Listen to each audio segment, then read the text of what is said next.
chance pro mosquito da dengue. Não vamos deixar ele se proliferar. É só não deixar a água limpa acumulada em latas, pneus velhos, caixa d'água. O mosquito é rachado.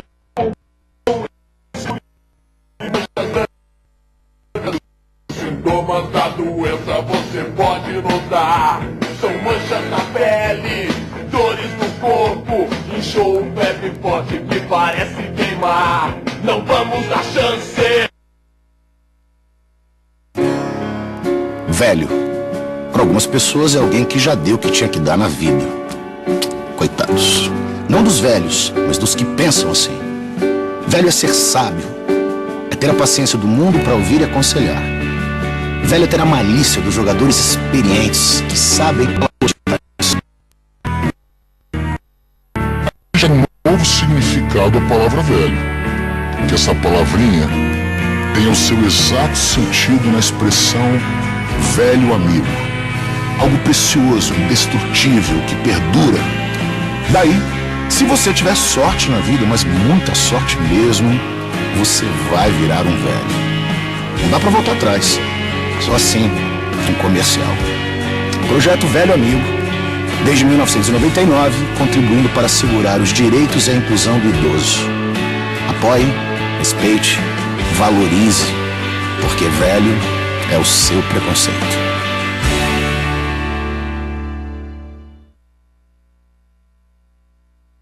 Eu tenho 15 anos. Meu prato preferido é lasanha. Beterraba? Nem pensar. Sou do signo de Câncer, mas não acredito muito nessas coisas. Me amarro em música pop, sou apaixonada por livros e adoro dias de chuva. Prazer, eu sou a Bianca. Para doar sangue, você precisa conhecer a pessoa? Pronto, agora você já conhece a Bianca. Seja para quem for, seja doador. Procure o Hemocentro mais próximo.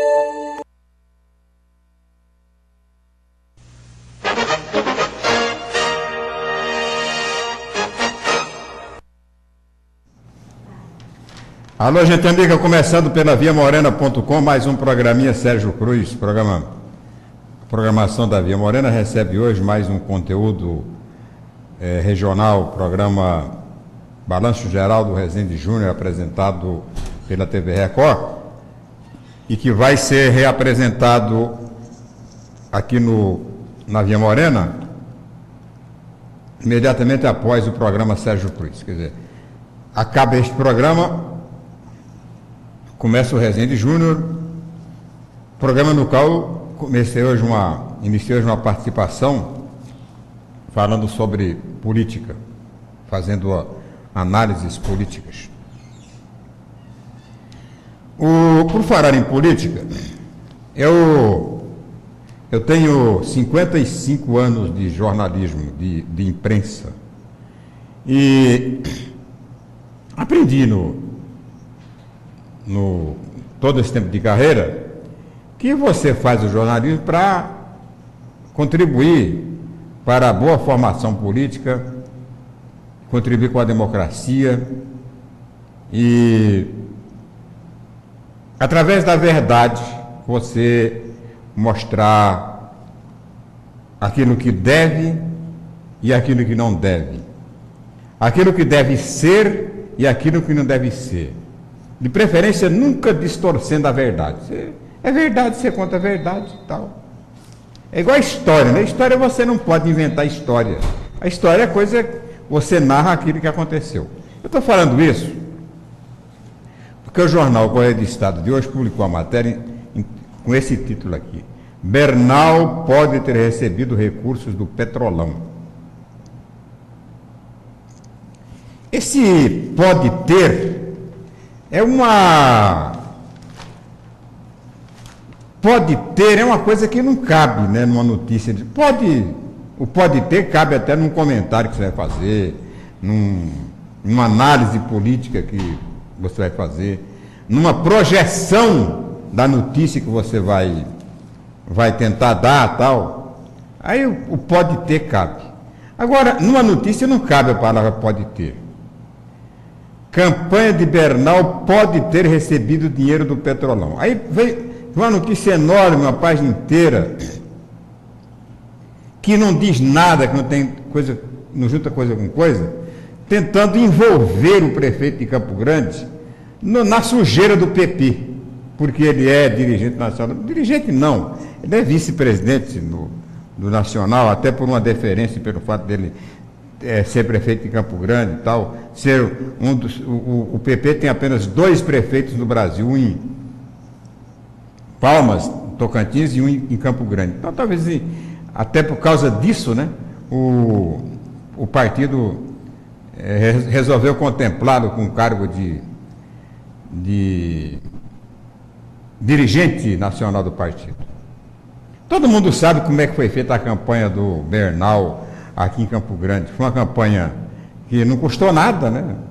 Campanha que ele foi a bola da vez, ele foi o bicho papão da eleição de 2012. Não precisou de dinheiro, então não precisava de dinheiro de partido, não. E se veio dinheiro do partido, né, ele naturalmente deu a esse dinheiro o caminho legal, né? Ah, mas era dinheiro de propina. Eu sou candidato de um partido. O partido me ajuda na minha campanha com recurso financeiro. Recurso que eu acredito ser do fundo partidário, né? Claro, o partido vai dar. E todos os partidos fazem isso.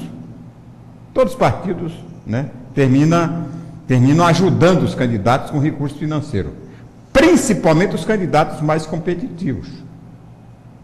Era o caso do Bernal aqui, que terminou ganhando a eleição. Então eu não acredito, quer dizer, eu vou acreditar em qualquer coisa. Aliás, eu só acredito, eu ando extremamente incrédulo. Depois dessa operação Lava Jato aí, que o cara fala pelos cotovelos, fala tudo para se livrar da pena, né, para escapar da Inquisição lá da República de Curitiba, eu sempre com o pé atrás. Então, toda e qualquer delação, qualquer denúncia, para mim, ela só passa a ter validade a partir do momento que for comprovada. Fiz isso aí com o senador Delcídio Gomes do Amaral. Sempre que ele era denunciado, eu procurava ouvi-lo. E a palavra dele era a última palavra. Falei, ele não fez isso, tal. Explicava, acabou. Sempre explicou. O que não tem explicação, é claro, você não vai. Essa gravação, a maldita gravação que ele fez aí, com aquelas bravatas tal, que terminou colocando-o na cadeia, aí ele não tem o que, né? Pronto. Mas enquanto não chegou aquela gravação, para mim, o senador era inocente. Enquanto o Bernal recebeu o dinheiro do Petrolão, gente, dá um indício, mostra uma conta, nada, quer dizer, faz tudo porque o PP é um partido sujo, o PP é realmente um partido muito sujo. Para mim, o PP é mais sujo que o próprio PT. Não significa que o seu filiado, mesmo dirigente do partido, tenha envolvimento nessa sujeira. Eu não acredito. E lamento, né, que o Correio do Estado, que é um jornal de 61 anos, que é um jornal que tem um público fidelizado durante todo esse seu tempo, se baixe, né, ao nível de uma especulação dessa que termina traduzida numa forma de tripudiar sobre um político que não gosta. Eu acho que jornal não tem que gostar de ninguém. O jornal não tem que ser oposição. Já foi o tempo que o jornal era jornal de oposição, jornal de situação, jornal que não gosta de um, que não gosta do outro e tal. Isso para mim é coisa para a revista Veja. A Veja que não gosta de determinadas pessoas e começa a tripudiar em cima das pessoas. Eu achei horrível. O jornal tem que dar notícia e acabou. Ah, mas o jornal, tudo bem, o jornal tem que dar notícia, tem que dar opinião, o jornal tem que dar tudo. Agora, o jornal tem que dar opinião no espaço apropriado para a opinião. Tem aqui a página 2 aqui do Correio do Estado, tem essa opinião, a opinião dele. Agora, na notícia, inventar notícia para prejudicar desafetos, eu acho isso aí um absurdo. Não quero dar nenhuma aula de editoria aqui para o Correio do Estado, mas é que eu sou assinante do jornal, pago, né, o jornal, e tenho o direito de reclamar esse tipo de comportamento. Foi assim é assim, por exemplo, com Delcídio, assim com o Bernal. Aliás, quem criou o Bernal para a política em Mato Grosso foi o Correio do Estado. O Correio do Estado é que deu toda a projeção à pré-candidatura do Bernal, inclusive na expectativa do Antônio João ser o candidato a vice-prefeito do Bernal. Não foi candidato a vice do Bernal porque não quis. Porque se quisesse teria sido. Porque até a última hora o Bernal ficou esperando a adesão do PSD, né, do candidato, do Antônio João, candidato a vice, e o Antônio João ficou prometendo até a última hora e simplesmente não apareceu. O Bernal teve que recorrer às pressas e que, apressado come cru, teve que recorrer às pressas para a candidatura do Olarte, né? Porque o Olarte é foi candidato a vice-prefeito e chegou à prefeitura de Campo Grande, foi uma por obra e graça do Bernal. Ele é que é o único culpado pelo vice que ele tem, que terminou dando uma rasteira nele, é o próprio Bernal. Tem uma notícia, um fato histórico que eu não posso deixar de falar no programa de hoje, é da 58 anos da morte do Marechal Rondon. Marechal Rondon faleceu em 1958, portanto há 58 anos atrás. Faleceu no Rio de Janeiro, foi o mato-grossense que mais preencheu espaço na história do Brasil, talvez um dos poucos que tenha chegado à história do Brasil com tanta intensidade. Começou como estafeta do Benjamin Constant no 15 de novembro da Proclamação da República, engenheiro militar, estendeu as redes telegráficas do norte e centro-oeste do Brasil, praticamente ele que estendeu todas, ele foi o chefe da comissão de extensão de linhas, inclusive essa que veio até Bela Vista em 1905, começou lá em Cuiabá, desceu para Coxim, Aquidauana, Miranda, Corumbá, Forte Coimbra, Porto Murtinho, Bela Vista e tal. A primeira ligação, a primeira comunicação direta que se teve com o norte, a unidade do norte com o sul de Mato Grosso foi obra do Marechal Rondon. Marechal Rondon que aqui no estado, ainda antes de ser chefe do SPI, ele já demarcou uma área terrena no município de Aquidauana. Depois, com a criação do Serviço de Proteção ao Índio, ele foi o primeiro presidente do SPI no Brasil. Se consagrou, né, como na política indigenista brasileira, como um dos maiores sertanistas de todo o mundo, né? Inclusive chefiou uma missão junto com o ex-presidente americano Theodore Roosevelt, em 1915, para o norte do estado, lá no tempo de Mato Grosso, que ele passou por Corumbá e tal. Ele foi o engenheiro responsável pela obra do quartel-general da 9ª Região Militar, antiga 9ª Região Militar, na Avenida Afonso Pena, tem até hoje lá o prédio lá que ele construiu, me parece que agora é um museu militar de Mato Grosso do Sul, não sei o que tem lá, sei que ainda é propriedade do Exército Brasileiro, que ele construiu. Aqui em Campo Grande tem uma rua que homenageia, praticamente todas as cidades do estado tem uma rua que homenageia o Marechal Rondon. E o faz por justiça, porque realmente ele prestou relevantes serviços a todo o estado, não só ao norte como ao sul.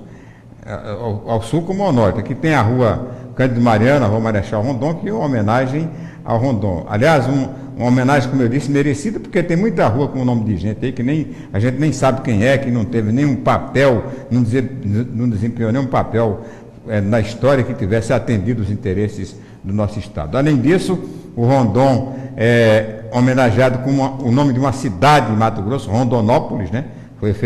O nome foi dado em homenagem. Aliás, a maior cidade do interior de Mato Grosso, que é o Rondonópolis, e tem um estado que tem o nome dele. É o único brasileiro que tem um nome que é um estado, que é Rondônia, foi em homenagem ao Rondon. Quer dizer, uma figura importantíssima na história do Brasil. Por isso, todas essas homenagens, né?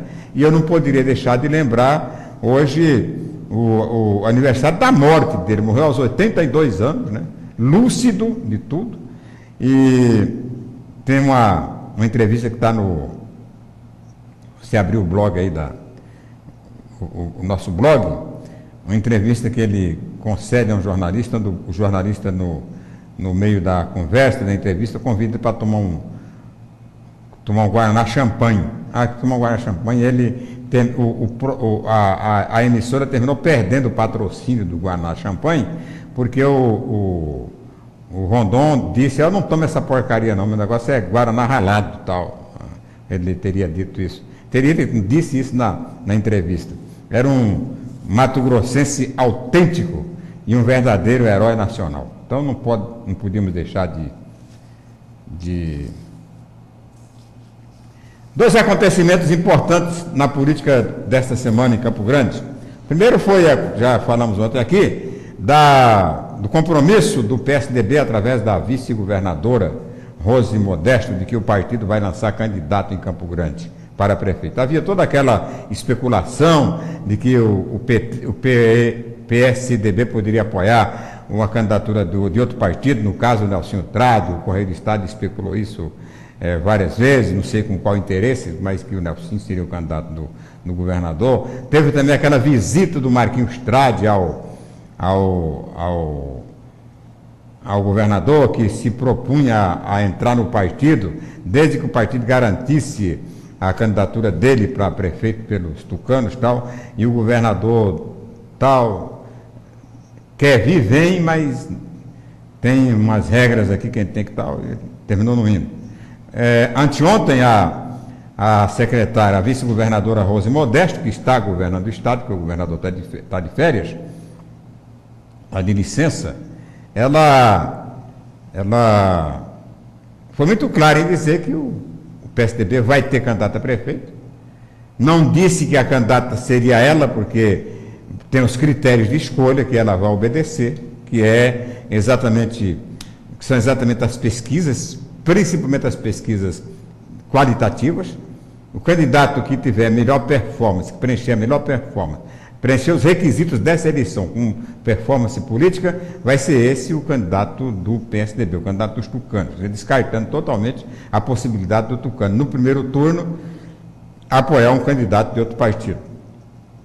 E a outra manifestação interessante foi a entrevista do Bife ontem ao portal paginabrasil.com, onde ele geralmente escanteia, né, a proposta do deputado Zeca do PT, que ao desistir de ser candidato, indica como candidato a prefeito o Ricardo Ayashi, do PSB.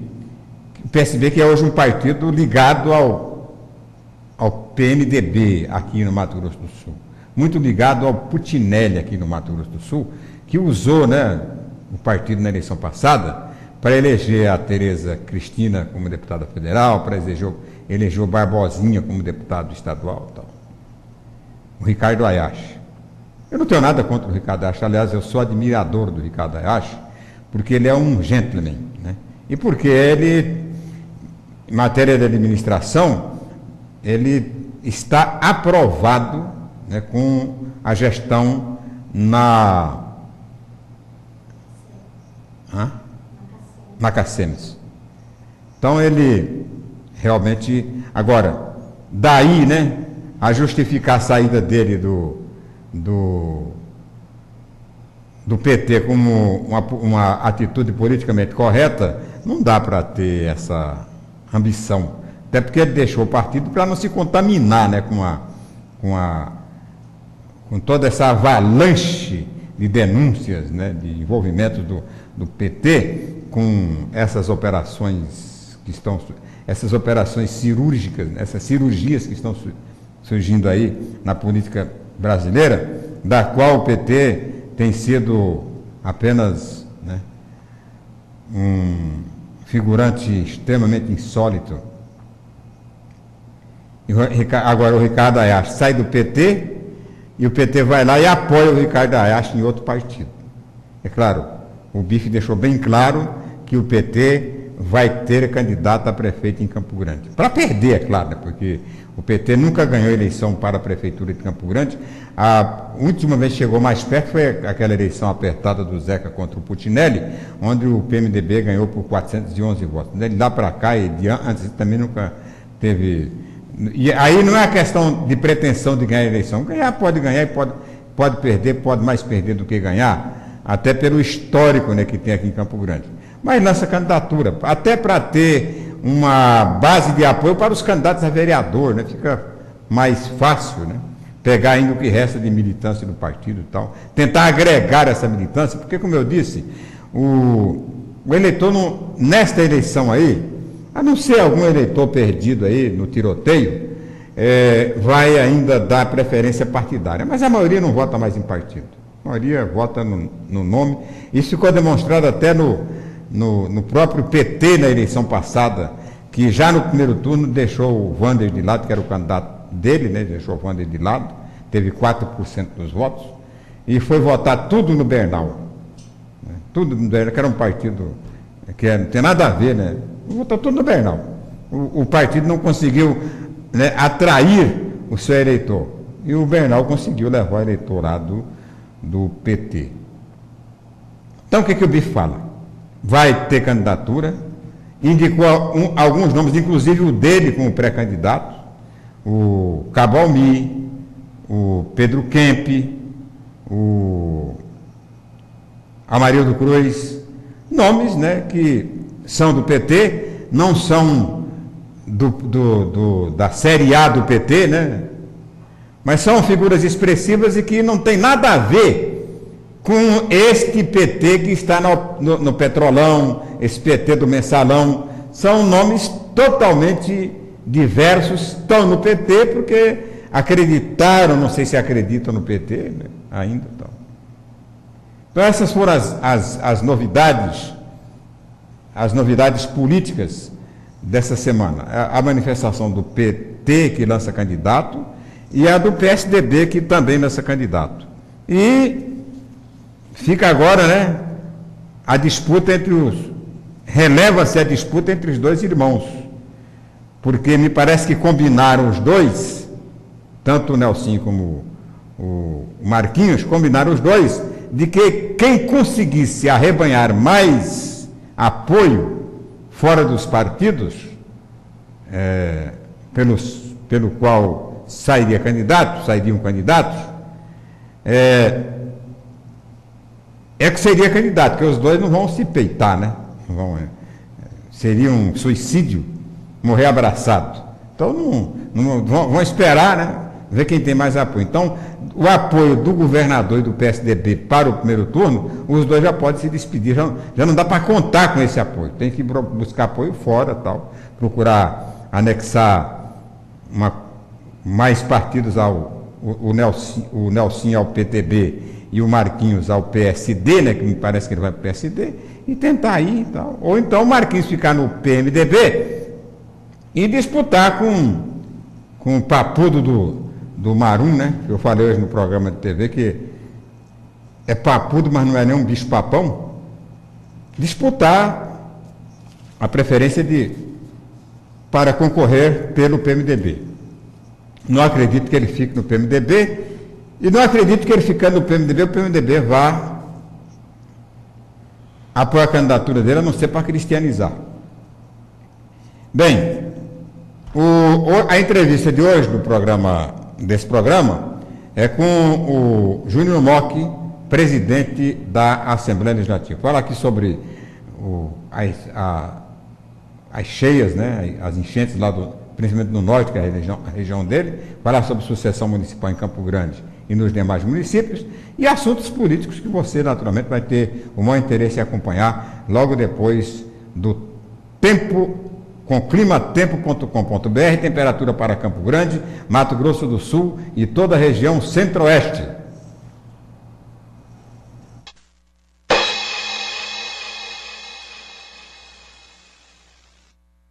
Nesta terça-feira, a zona de convergência do Atlântico Sul vai ajudar a espalhar instabilidade sobre a região centro-oeste do Brasil.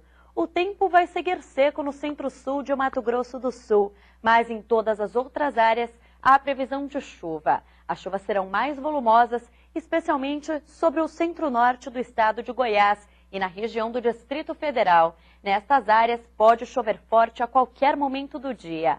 Nas demais áreas do estado e em todo o estado de Mato Grosso, chove várias vezes no decorrer do dia. A sensação será de abafamento nesta terça-feira.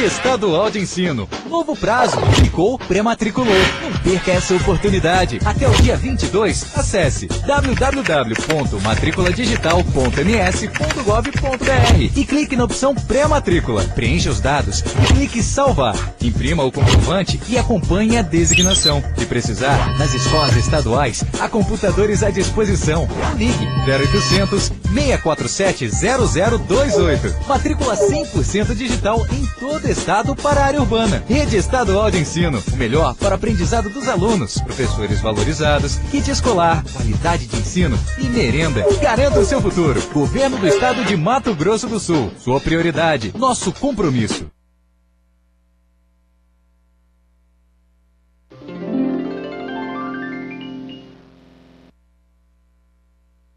Eu tenho 15 anos. Meu prato preferido é lasanha. Beterraba? Nem pensar. Sou do signo de Câncer, mas não acredito muito nessas coisas. Me amarro em música pop, sou apaixonada por livros e adoro dias de chuva. Prazer, eu sou a Bianca. Para doar sangue, você precisa conhecer a pessoa? Pronto, agora você já conhece a Bianca. Seja para quem for, seja doador. Procure o Hemocentro mais próximo. Não vamos dar chance pro mosquito da dengue. Não vamos deixar ele se proliferar. É só não deixar a água limpa acumulada em latas, pneus velhos, caixa d'água. O mosquito é rachado com tom escuro e manchas brancas. E os sintomas da doença você pode notar. São manchas na pele, dores no corpo, inchou, febre forte que parece queimar. Não vamos dar chance.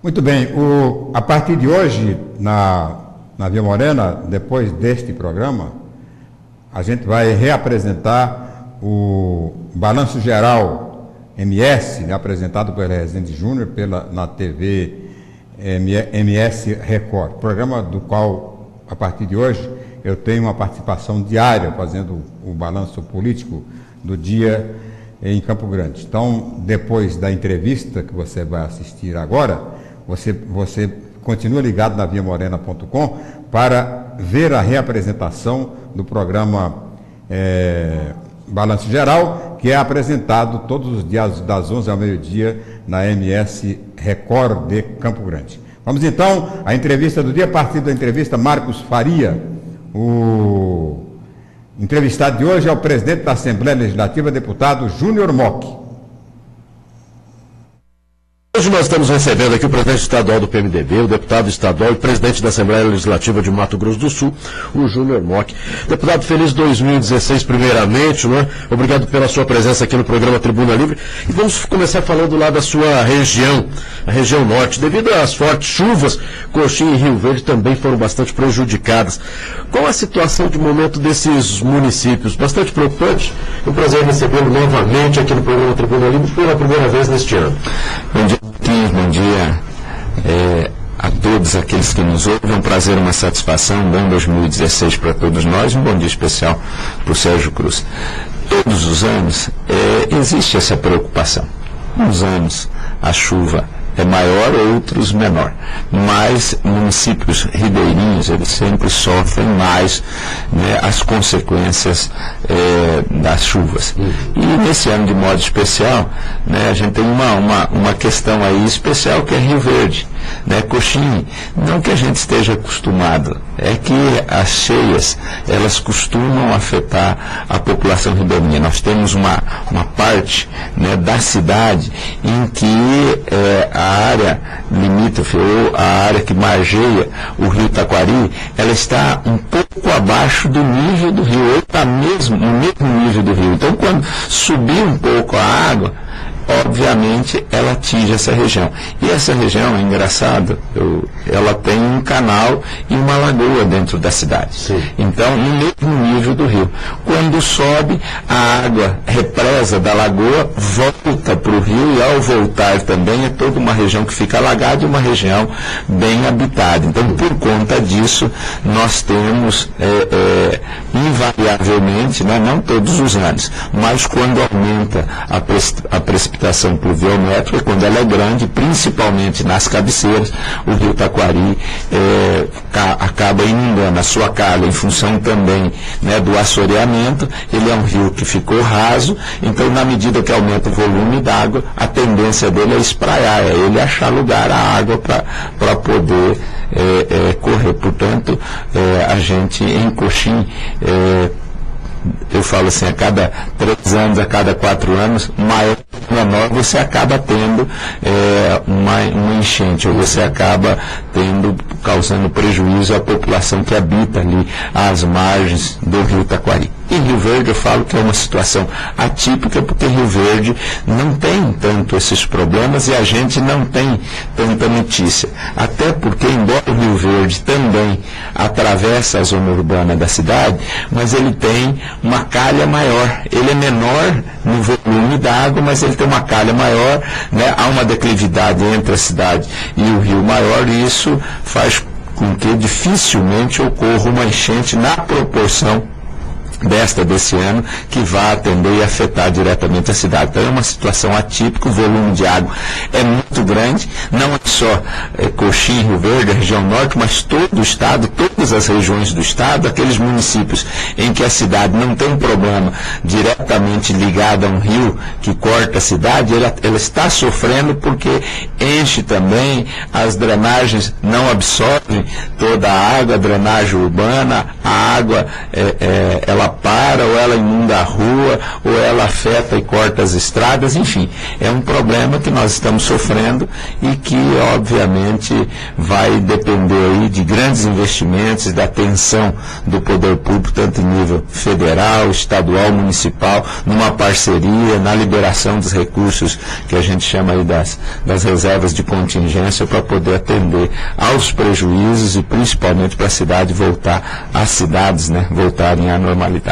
Senhor presidente, terminou tendo mais repercussão e até uma atenção especial do governo, o problema é na região sul do estado. Foi a primeira, foi onde os danos foram maiores e tal. Terminou vindo em seguida o problema do norte, né, principalmente Rio Verde e Coxim. O que o governo está fazendo, né? Está dando a mesma atenção do sul ao norte? Olha, num primeiro momento, o governo do estado, ele se preocupou, uma vez que os danos causados na região sul, eles foram danos principalmente nas estradas, né? Houve um rompimento, inclusive, da estrada federal, da BR-163, que demandou toda uma atenção, e até porque muitos dos produtores, naquela época, muitos não estavam tendo condições de chegar com produtos para suas lavouras, e o governo deu uma atenção especial, esteve lá, formou um QG e deu uma atenção especial na recuperação, pelo menos emergencial, daqueles pontos de estrangulamento em Eldorado, em Naviraí, em alguns outros municípios, inclusive em alguns com erosões, abrindo verdadeiras crateras. Essa foi a atenção. Na região norte, é uma coisa que aconteceu agora, né? Recentemente, mas aí nos últimos dias. Os municípios tomaram as providências, que são a decretação da situação de emergência, o reconhecimento, em cima disso, cada município, a defesa civil de cada um dos municípios, fazerem o que a gente chama do AVADAN, que é a avaliação dos danos provocados e quais são os danos mais emergenciais que precisam ser acudidos. Apresenta-se ao Estado para reconhecimento da situação de emergência, e a partir daí cria-se uma força-tarefa, né, envolvendo o governo do estado e os municípios. Nós estamos ainda, em relação à região norte, nessa fase de se criar essa situação e o governo fazer o atendimento. O que tem sido feito é o atendimento emergencial, apenas da retirada das famílias, de alocação daquelas que estão realmente nas áreas de risco e podem eminentemente sofrerem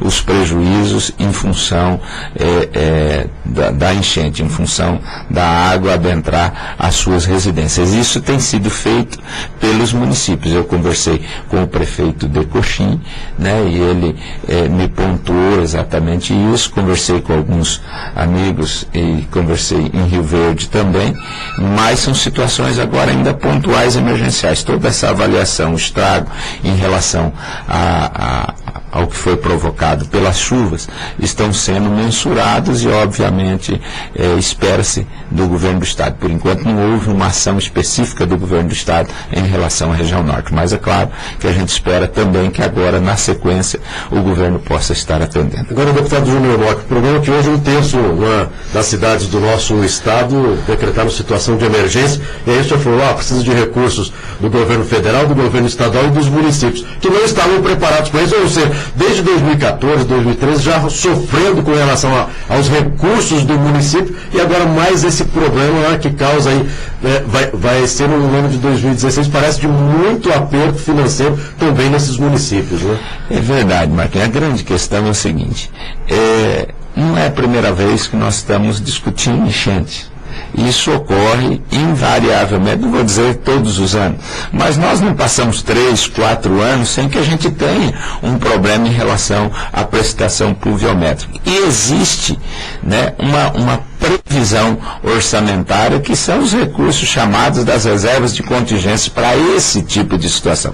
Infelizmente, uma questão é a previsão orçamentária, a outra é você ter a disponibilidade financeira. Então é preciso, obviamente, que o poder público, o Estado, quando eu digo Estado, não é a figura do Estado, mas do poder público, tanto em níveis federal, estadual e municipal, realmente poderem estar se precavendo orçamentário e financeiramente para esse tipo de situação. Ótimo, o ano que não aconteceu, acumula para o ano seguinte, porque às vezes não aconteceu um ano, vai acontecer no outro, pior, numa situação maior, e ao mesmo tempo ir tomando medidas de prevenção. Se você sabe os pontos de alagamento, se você sabe onde são os principais problemas que corriqueiramente acontecem e afetam a população. Então nós temos que ter medidas preventivas, primeiro de retirada, né, dessas áreas, de desapropriação, de impedir que as pessoas voltem a residir, a estar nesses locais que são áreas de risco.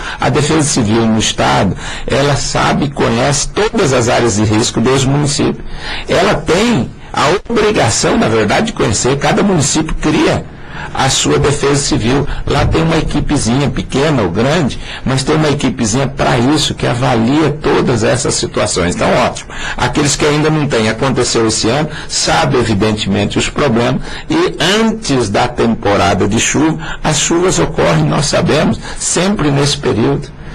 Entre o mês de novembro até o mês de fevereiro, até o mês de março, é o período de regime de chuvas, de chuvas intensas.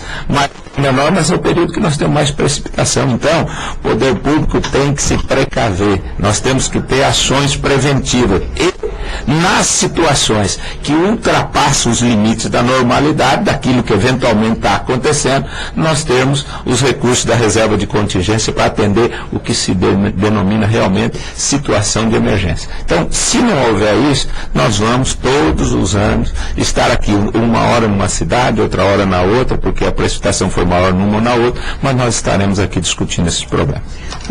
Presidente, mudando um pouco de assunto, esse ano é um ano eleitoral, ano de eleição nos todos os municípios, e cada deputado aí na Assembleia Legislativa tem 2, 3, 4 municípios que ele tem interesse direto, que são os redutos eleitorais. Como vai ser a sessão legislativa de 2016 com a eleição? Muda alguma coisa? Sérgio, não muda nada. Eu me recordo, há 4 anos atrás, não houve em nenhum momento paralisação e prejuízo dos trabalhos da Assembleia Legislativa. Até porque as ações diretas na Assembleia acontecem durante o expediente, durante a semana. E a ação sua nos municípios, você pode conciliá-las, para ser, e normalmente ocorre à noite.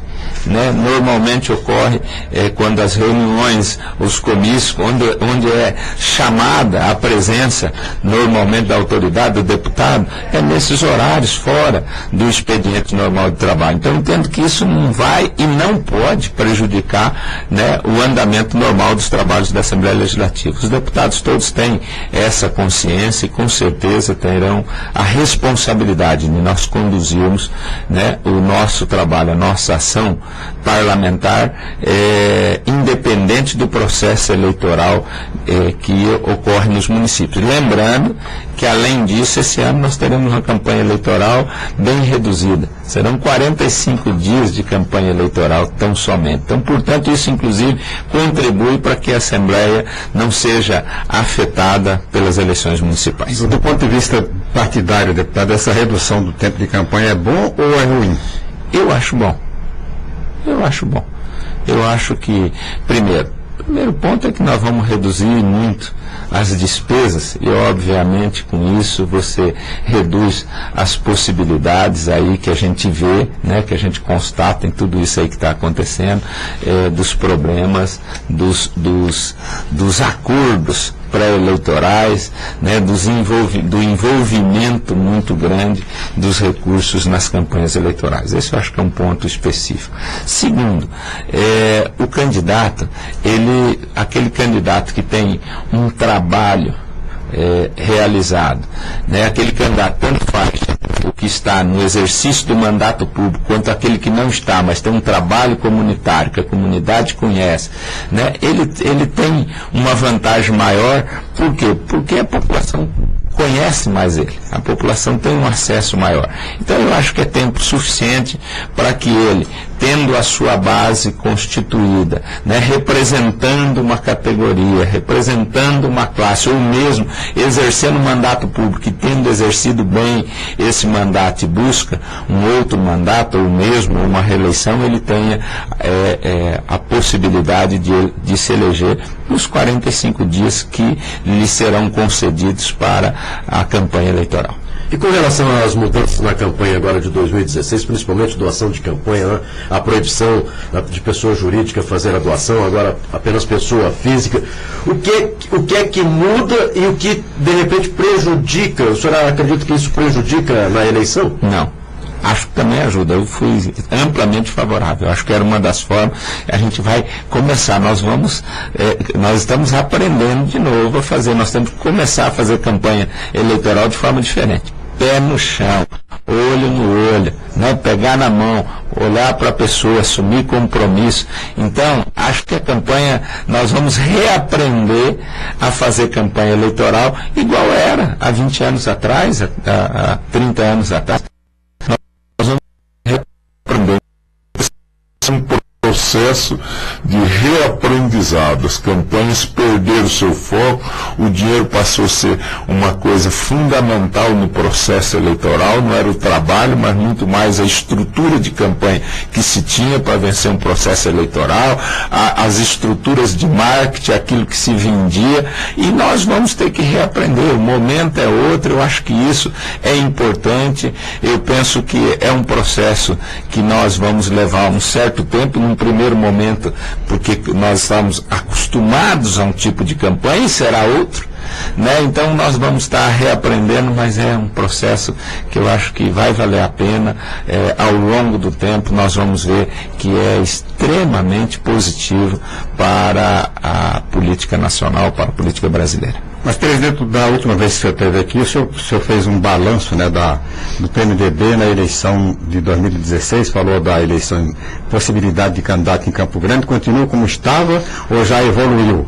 Nós teremos, Sérgio, nós já temos marcada uma reunião, a primeira reunião da Comissão Executiva para o dia 15 de fevereiro. Né? Deixar passar o Carnaval, na segunda-feira seguinte, dia 15 de fevereiro, nós teremos a primeira reunião. Nessa reunião, nós já estamos iniciando um trabalho para identificação. Primeiro, nós estamos fazendo uma radiografia do PMDB em todo o estado, onde é que nós temos candidaturas consolidadas, né? Onde é que nós temos candidaturas potenciais e onde é que nós precisamos ter candidatura e nós não temos nem consolidado nem potencial. Então nós precisamos ir buscar e resolver isso. Então eu tenho dito que o mês de março é o mês que o PMDB e as lideranças políticas, cada uma nas suas bases, terão que fazer esse trabalho.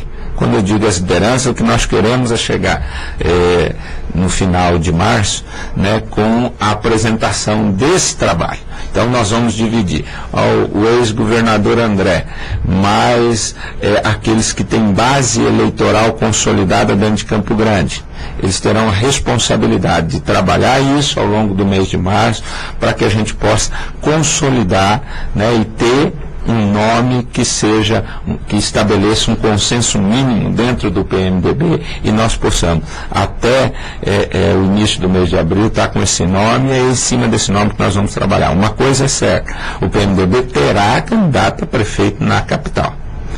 Por quê? Não se admite, numa eleição que tem uma grande possibilidade de ser uma eleição de 2 turnos, com um partido do tamanho que é o PMDB, de um partido que tem toda uma história, um legado junto à capital do estado, não ter uma candidatura, não apresentar um candidato ao processo eleitoral. Então nós teremos candidatura própria. Então esse trabalho que nós, dia 15, nós estamos já trabalhando internamente para apresentar e ser aprovado pela executiva do partido, é nesse sentido, para que a gente possa chegar ao final de março, dia 2 de abril, que é o último prazo para filiações, né, para a gente receber lideranças e filiações, nós estejamos principalmente nas principais cidades do estado, nas 10 principais cidades, com o nosso caminho direcionado, com o nosso caminho definido. É isso que nós queremos. Bem, o senhor falou em 10 cidades, Mato Grosso do Sul, 79 municípios, tirando essas 10, são 69. Dessas 69, quantas o PMDB acredita em candidatura própria? Aproximadamente em torno de 30. Hoje nós podemos afirmar que em 40 municípios o PMDB será o nome à disposição da população, candidaturas a prefeito. Sendo muito claro que a nossa intenção era ter uns 79 municípios. A gente sabe que isso, em função da realidade local, não é possível. Em alguns municípios o PMDB já tem uma parceria com outros partidos, com outras legendas, e a gente tem que respeitar as peculiaridades locais. Inclusive Coxim, né? Inclusive Coxim. Então hoje é dificilmente... A tendência do PMDB lá é apoiar o atual prefeito? A tendência do PMDB é continuar continuar junto com a administração municipal. Já apoiou, tem o vice-prefeito junto, né? Existe uma parceria com o atual prefeito e a gente está discutindo isso com o PSB, que é o partido do atual prefeito, o prefeito Aloysio, junto com as lideranças do PSB, as lideranças do PMDB, e também nós estamos discutindo isso junto com o PSDB, com o governo, ver se a gente forma um amplo leque aí dentro da coligação para que a gente possa ter uma candidatura fortalecida e com chances de vencer o processo eleitoral. Enfrentar o professor Bira. O Bira deve, né, tudo indica, deve novamente ser o candidato agora pelo PDT. E para encerrarmos, quando é que retorna a Assembleia, os trabalhos, né, na Assembleia Legislativa? A Assembleia retoma as suas atividades no próximo dia 2. Quero agradecer mais uma vez a sua participação aqui no programa Tribuna Livre, desejar novamente um feliz 2016, de muito trabalho aqui para Mato Grosso do Sul, e que nós possamos realmente, nesse ano de 2016, conseguir aí, com que os deputados representem aí cada um o seu município, a sua região, que nós possamos conseguir, juntamente com o governo de Mato Grosso do Sul, coisas boas aqui para o nosso Mato Grosso do Sul, deputado. Com certeza, Marquinhos, essa é a nossa expectativa, temos esse objetivo, queremos retomar as atividades no dia 2 já com uma série de ações, aquelas importantes e que ao final do ano obviamente foram suspensas pela paralisação dos trabalhos legislativos, e implementar outras na parceria, obviamente, com o Poder Executivo, para que a população realmente seja a grande beneficiária das ações do Poder Público. Esperamos poder honrar, né, e dignificar a confiança que recebemos de toda a população de Mato Grosso do Sul. Muito obrigado pela oportunidade, que Deus nos abençoe a todos.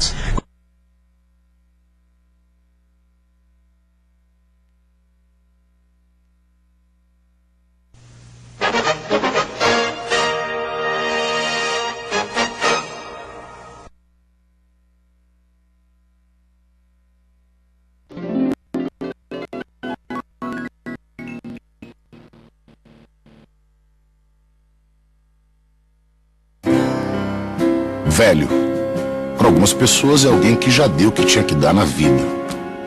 Coitados. Não dos velhos, mas dos que pensam assim. Velho é ser sábio, é ter a paciência do mundo para ouvir e aconselhar. Velho é ter a malícia dos jogadores experientes que sabem qual a bola boa de ir atrás. A gente quer dar um novo significado à palavra velho, que essa palavrinha tenha o seu exato sentido na expressão velho amigo. Algo precioso, indestrutível, que perdura. Daí, se você tiver sorte na vida, mas muita sorte mesmo, você vai virar um velho. Não dá pra voltar atrás. Só assim, um comercial. Projeto Velho Amigo, desde 1999, contribuindo para assegurar os direitos e a inclusão do idoso. Apoie, respeite, valorize, porque velho é o seu preconceito.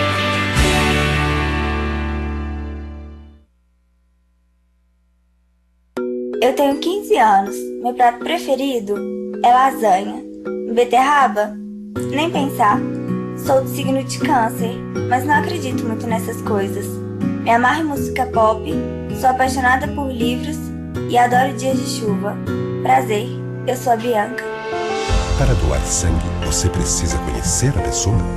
Pronto, agora você já conhece a Bianca. Seja para quem for, seja doador. Procure o Hemocentro mais próximo. Não vamos dar chance pro mosquito da dengue. Não vamos deixar ele se proliferar. É só não deixar a água limpa acumulada em latas, pneus velhos, caixa d'água. O mosquito é rachado com tom escuro e manchas brancas, e os sintomas da doença você pode notar. São manchas na pele, dores no corpo, enxoo, febre forte que parece queimar. Não vamos dar chance.